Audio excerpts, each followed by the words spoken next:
Mani sauc Raimonds Dombrovskis, un vēl es esmu Raimond Dombrovski, jo man ir 2 pases.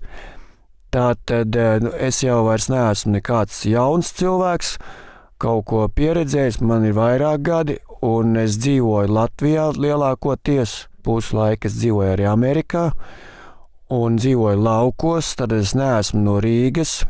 Par mākslu es zinu, var teikt, ļoti maz, bet kaut ko es zinu. Es eju Ņujorkā uz muzejiem, tad es kaut ko esmu apguvis. Mans mīļākais muzejs dēļ arhitektūras ir Guggenheim muzejs, un tagad es runāšu par gleznu, kuru es redzu sev priekšā. Pirmais iespējas par gleznu ir tāds, ka viņai ir jābūt lielai, bet viņas izmērs ir 30 x 40 cm, jeb 40 x 30. Un ko tas nozīmē? Ka to gleznu var grozīt kā tu gribi. Guļus stāvus, otrādi guļus un otrādi stāvus. Tā ir mākslinieces tāda fīča. Viņa ir tā kā ar putniem, un tad viņa dara, ko grib. Kā jau tas ir paredzams, vai arī tā stiprā puse viņiem, ka viņi dara, ko viņi grib. Bet tad, kad to gleznu ierauga dabā, tad viņa drīzāk ir maziņa. Un pirmais iespējas ir, kad mēs redzam un vērojam un iedziļinamies kosmosā. Tātad viņa ir tumša, tā kā nakts, un tur ir zvaigznājs, un zvaigznāja tālumā, un tur pat ir kaut kādi fonā knapi saskatāmi citi toņi, tā kā tur varbūt deg tās zvaigznes vai, nezinu, visi šitie kaut kādi melnie caurumi. Man nav ne jausmas, pa ko ir runa kosmosā, jo tā arī ir viena lieta, ko es nesaprotu, ir kosmos. Es arī sievietes nesaprotu līdz galam. Lūk, un kad tu skaties šai gleznā, tad pirmais braucam kosmosā, braucam iekšā dziļumā, jo vidū ir dzelteni oranžs aplis. Un es tagad stāstu to gleznu, kā tu skatītos viņu no tāluma. Tu ej tādā zālē, un tad tu uz viņu tur skaties, un tas ir, ko tu pirmais jūti. Bet īstenībā tas nav caurums, tas oranžais. Tā ir visticamāk planēta domāta. Viss ir ļoti abstrakts, un tad tu pienāc klāt, un tu nākošais, ko tu ieraugi, ir, ka tajai oranžai bumbai, tur arī citas krāsas ir, tur arī kaut kāds zilie tonīši, bet to tu uzreiz tā nesaskati. Tātad, respektīvi, tur ir, acīm redzot, tūkstneši, ezeri domāti. Varbūt tā ir karte, kura rāda augstumus, tad augstumus un zemumus, teiksim, kalni un ielais, bet tur viss tāds tūkstnešains, tāds augstkalni, tūkstneši, smiltāji, bet ir arī ezeri. Viens tāds līdzīgs tā kā Baikālam, tāds garants. Bet tad tur gar maltai planētai ir arī zaļie tonīši. Tas varētu būt, ka tur sākās meži. Bet tas pats trakākais un visabsurdākais ir tas, kad apkārt šai planētai brauc vilciens. Tāds seno laiku vilciens. Es teiktu, ka tas ir 1868. gads Londona. Tagad atkal, es nezinu, vai tur vispār bija tas vilciens, bet tas ir kāds Dickens laika vilciens. Un šis vilciens pulksteņa rādītāja virzienā riņķo apkārt šai planētai, un tikai palikuši ir 3 vagoniņi. Tā viņš būtu tā kā gredzens, tas vilciens, ar visiem vagoniem, bet ir atstarp. 2-3 vagoni iztrūkst. Un te ir interesanti tagad tā situācija. Ja mēs to gleznu grozam uz riņķi, tad tas iztrūkums, piemēram, var būt gleznas augšā. Un tas mainīs visu to domu gājienu. Un arī tas Baikāla ezers uzreiz jau stāvēs vai guļus vai stāvus. Bet vilciena logi ir dzelteni. Pats vilciena vagons ir zaļš un jumtiņi, garais jumts, tad profīlā ir sarkans, bet tie lodziņi ir dzelteni. Tik rindiņā ir 6 lodziņi. Un viņi ir tādā pašā krāsā kā tas tuksnesis. Tātad tas tuksnesis, tās krāsas izstarojās uz āru un varbūt viņas atspīd tajos vilcienu logos, bet laikam tajā vilcienu vagonos ir gaismas. Tie varētu būt visi restorānu vagoni, jo kā tad tas var būt, kad visos logos ir viena tā pati gaisma? Vienīgi tas ir tāds kopējais vagons, bet te, man liekas, nav par to raidījums. Es saku, ka viņi visi ir restorānu vagoni. Tālāk mums ir atļauts ar rokām aiztikt šo gleznu. Tātad glezna ir eļas glezna, bet viņi ir nolakoti. Tātad droši var ar pirkstiem taustīt. Un pirmais, ja mēs ejam pa perimetru gleznai, pirmais, ko mēs sataustam, ir mazi asi punktiņi. Un tās ir tās zvaigznes. Tās ir zvaigznes tajā melnajā kosmosā. Un tad pēkšņi ir viena krītošā zvaigzne. Vienā sānā ir krītoša zvaigzne. Tā kā viņa krīt, tā arī viņa krīt gleznā. Tad zvaigzne, un tad tā svītra izgaist. Proporcionāli, ja interesē, tad šī krītošā zvaigzne, tā gleznas garumā ir puse.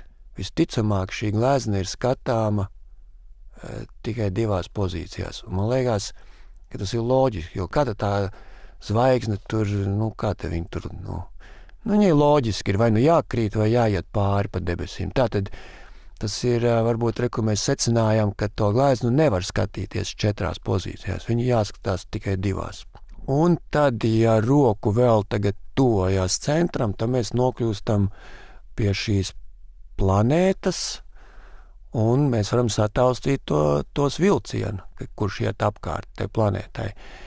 Tur nav nekādas beigās problēmas, jo tie vagoniņi visi ir vienādi, bet tad mēs nokļūstam pie lokomotīvas. Un lokomotīva ir nenormāli tāds smalks, detalizēts darbiņš. Tur ir gan tas skurstenis, gan tāds sarkans šķūrs priekšā, kurš, viņš tā kā tur, ja tur uz tām sliedēm kaut kas tur guļ, tad, tas šķūrs tā kā nošķūrē nost. Un caurmērā tā lokomotīva, tāda, kā jau viņa nav melna, tāda pelēka, bet tur arī ir tā kā daļa dizainiski tā kabīne ir tāda pati tā kā tie vagoniņi. Zaļi ar sarkanu garanu jumtiņu, bet tur ir tikai 2 lodziņi. Un tad ir kaut kādi 2 tvaika katli un priekšā kā senām lokomotīviem tas milzīgais skurstenis. Un dūmi, kā par cik tas ir droši vien tvaika dzinējs, tad nāk, tie dūmi tvaiks nāk ārā. Bet, piemēram, ja es tagad skatos viņu ar pozīciju garenisku uz augšu, kur zvaigzne lido man augšā, zvaigzne tagad man atrodas augšā, bet lokomotīva ir lejā. Tā kā, upside down, tas būtu uz leju skurstenis. Tā zvaigzne aizlido pa labi, bet tie dūmi tagad sanāk, ka viņi iet uz leju. Tāpēc, ka tā lokomotīva ir no kājām gaisā. Un pats interesantākais ir, ka tos dūmus nemaz tā nevar uzreiz saprast. Viņi liekas, ka viņi daļa no tā zvaigznāja. Bet tas nav vairs zvaigznājs, tas vairs nav kosmos, tie ir reāli šīs telpas elementi, tie dūmi. Bet viņi saplūst ļoti smuki ar to kosmosu. Vai cikot vēl varētu teikt tā, ka viss kopā ir tā kā kopā, bet māksliniece ļoti, ļoti koncentrējās uz detaļām. Tad es jau teicu, tā lokomotīva ir ļoti, ļoti smalks darbiņš. Un tad ir tāds atsevišķi smalki mazi akcentiņi, tā zvaigzne krītošā. Tad glezna, teiksim tā, glezna ir tumša, bet centrā ir gaisma. Un tagad ir jādomā, tad kāda tā glezna ir? Viņa ir kaut kādā ziņā nomācoša, vai viņa rada cerību un ticību, ka viss ir labi, ka viss kustās, ka viss iet uz apli un beigās krīt zvaigzne. Iedomājies, krīt zvaigzne. Jā. Visi gaida, ka kritīs zvaigzne dzīvē. Tā viņu zvaigzne kritīs. Bet tā, kad viņa nokrīt, tad mēs saprotam, ka kritiens kādreiz arī var būt sāpīgs. Tā kā, vispār šī glezna ir tāda, ka jo vairāk tu skaties, jo vairāk tu arī izfantazēt. Un īstenībā tur baigi mazā nozīme ir, ko tur tā māksliniece ir domājis. Galvenais ir, ko tu pats tur ceļo. Un tagad pašam aizrunājoties par visu šo, es pats esmu pārsteigts, cik daudz te viss kaut kā ir. Tātad tumšie toņi, tumši zilais tonis ir pārsteigts ar milzīgu oranžu punktu. Bum! Gleznas nosaukums ir Apskauj mani. Šo daļu es vismazāk saprotu. Bet tā ir katra izvēle un iztēle, kā viņš redz vai ko viņš ir gribējis pateikt. Bet es ļoti maz redzu apskāvienu. Es drīzāk redzu gleznā lidojumu. Jo tā planēta ir plakana.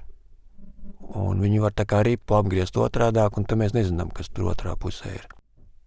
Kā es pazīstu vai nepazīstu mākslinieci, es viņu satikos viņu ļoti nejauši Lantes muižā. Tā ir tāda vieta, kuru kāds uzņēmējs cilvēks restaurē. Man tur bija savas darīšanas, es tur biju arī noalgots kaut ko darīt, un mākslinieci ieradās. Kaut kas viņai bija jāglezno tur, es nezinu, viņai tā vieta bija jāuzglezno, ēkas bija jāglezno. Par cik tie visi cilvēki, kas tur saistīti ar to objektu, ar to īpašumu, kurš tiek restaurēts, ik pa laikam viņi satiekās 18. novembrī. Tā ik pa laikam es tur uzrodos, un tad arī ik pa laikam viņi tur uzrodās, un mēs atkal satiekamies.